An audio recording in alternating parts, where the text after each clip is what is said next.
अगर आप लोग भी Amazon से ये वाला गिटार लेने का सोच रहे हैं तो 2 मिनट रुक जाइए, इस वीडियो को पूरा एंड तक देखिए। इस वीडियो के अंदर मैं आपको बताऊंगा कि आखिर ये गिटार हमें लेना चाहिए या नहीं, और अगर ले लिया है तो आखिर इसका कैसे ध्यान रखें ताकि ये गिटार लंबे टाइम तक चले। Hi everyone, this is Manoj Sharma from मन स्टूडियो, और आज की इस वीडियो लेसन के अंदर हम इस गिटार की अनबॉक्सिंग और रिव्यू करने वाले हैं। इस चैनल के ऊपर मैं गिटार और यूकेलेले के लेसन डालता हूँ, प्लस डिफरेंट इंस्ट्रूमेंट्स और डिफरेंट गियर्स के रिव्यूज भी करता हूँ। तो इस तरह के और वीडियोस आप देखना चाहते हैं तो मेरे चैनल को सब्सक्राइब कीजिए। चलिए तो स्टार्ट करते हैं। चलिए तो फटाफट एक बार इसकी अनबॉक्सिंग करके देखते हैं। तो ये गिटार Amazon से जब मैंने मंगाया तो ऐसा का ऐसा ही आया था ये, मतलब आप देख सकते हैं इसमें एक कार्डबोर्ड की पैकेजिंग के ऊपर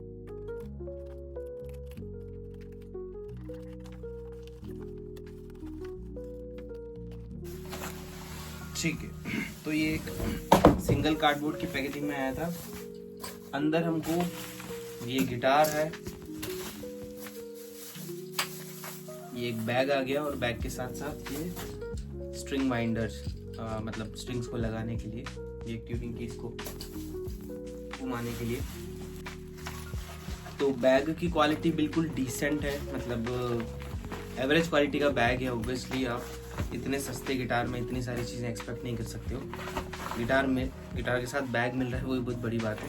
उसके बाद हमको एक डिसेंट क्वालिटी का स्ट्रैप मिलता है, बेल्ट। ये इंटर्न की ही स्ट्रिंग से गिटार स्ट्रिंग सेट मिलता है आपको,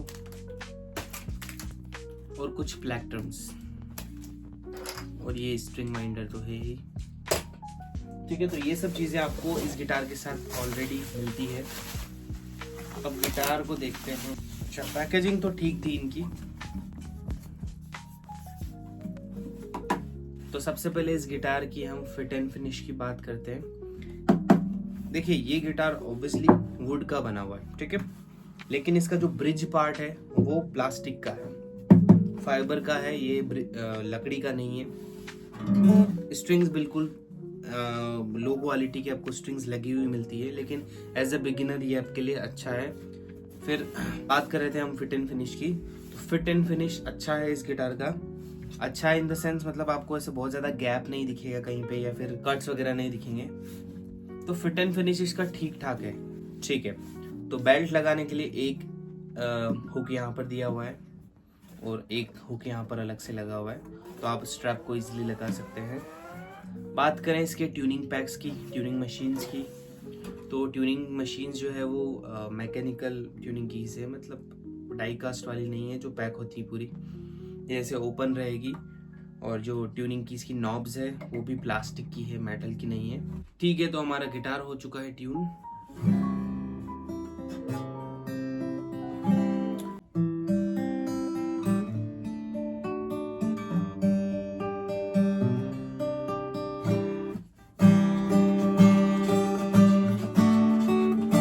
साउंड टेस्ट कर लेते हैं एक बार इसका।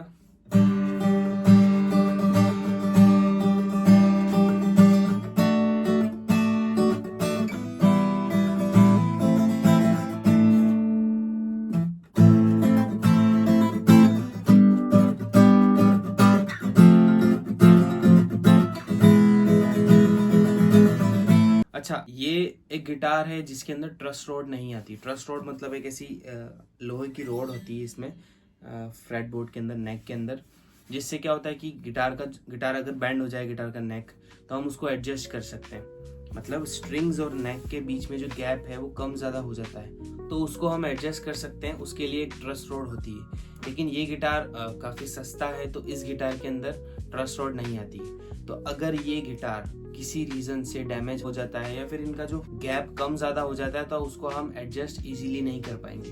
ट्रस्ट रोड ही नहीं है ना। अब बात करते हैं कि आखिर ये गिटार किसे लेना चाहिए और किसे नहीं।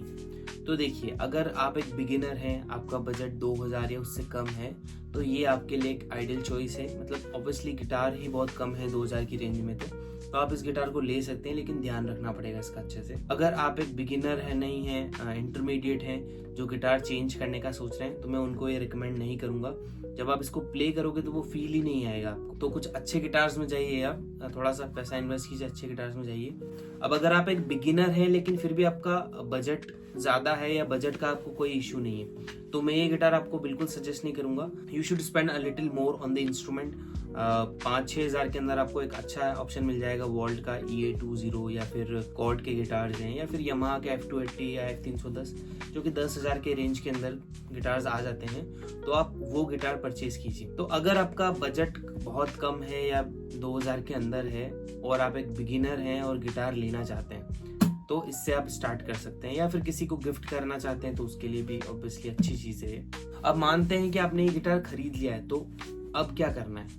तो देखिए, इस गिटार के अंदर ट्रस रॉड नहीं है, आपको इसका अच्छे से ख्याल रखना पड़ेगा। तो देखिए, सबसे पहली चीज तो गिटार को अगर आपने ट्यून किया है तो कोशिश करें डेली बजाने का। अगर आप इसको लंबे समय तक नहीं बजा रहे हैं तो इसकी जो स्ट्रिंग्स हैं, ट्यूनिंग की, इसको आप लूज करके रख दें, स्ट्रिंग्स को लूज करके रख दें, ताकि ये गिटार का बैंड होने के चांसेस बहुत कम हो जाएंगे। प्लस इसको गीला बिल्कुल नहीं करना है, मॉइस्चर से दूर रखना है, हमेशा बैग के अंदर ही रखें और कोशिश करें कि गिटार को भी ऐसे रूम से बाहर रखें, ऐसे रूम में ना रखें जहाँ पर बहुत ज़्यादा सीलन आ रही हो, बहुत ज़्यादा मॉइस्चर हो। AC या कूलर के डायरेक्ट सामने नहीं रखना है, तो ऐसे रूम से आपको अवॉइड करना है, क्योंकि अगर ये गिटार एक बार बैंड हो गया तो बहुत कम चांसेस है इसको वापस सही करने का, क्योंकि इसके अंदर ट्रस रॉड नहीं है, तो हम इसको इसके जो एक्शन है उसको एडजस्ट नहीं कर पाएंगे। तो बस इन चीज़ों को आपको ध्यान रखना है। गिटार ले लिया है तो कोई बात नहीं, इसको अच्छे से ध्यान रखो, ख्याल रखो और प्रैक्टिस करो। अच्छा हाँ, अगर आप लोग मुझसे गिटार सीखना चाहते हैं तो मैं ऑनलाइन ग्रुप क्लासेस और पर्सनल क्लासेस भी लेता हूँ। तो आज ही मेरे इंस्टाग्राम पर जाइए, मुझे DM कीजिए और क्लासेस के बारे में मैं सारी डिटेल्स भेज दूंगा, या फिर नीचे दिए गए नंबर पर आप कॉल या फिर व्हाट्सएप भी कर सकते हो। So thank you so much guys for watching this video. अगर इस वीडियो से आपको सच में कुछ सीखने को मिला है तो प्लीज मुझे कमेंट करके बताइए। गिटार या किसी भी इंस्ट्रूमेंट से रिलेटेड आपको कोई भी डाउट हो तो आप मुझे इंस्टाग्राम पे DM कीजिए, मैं आपकी सारी क्वेरीज के आंसर दूंगा।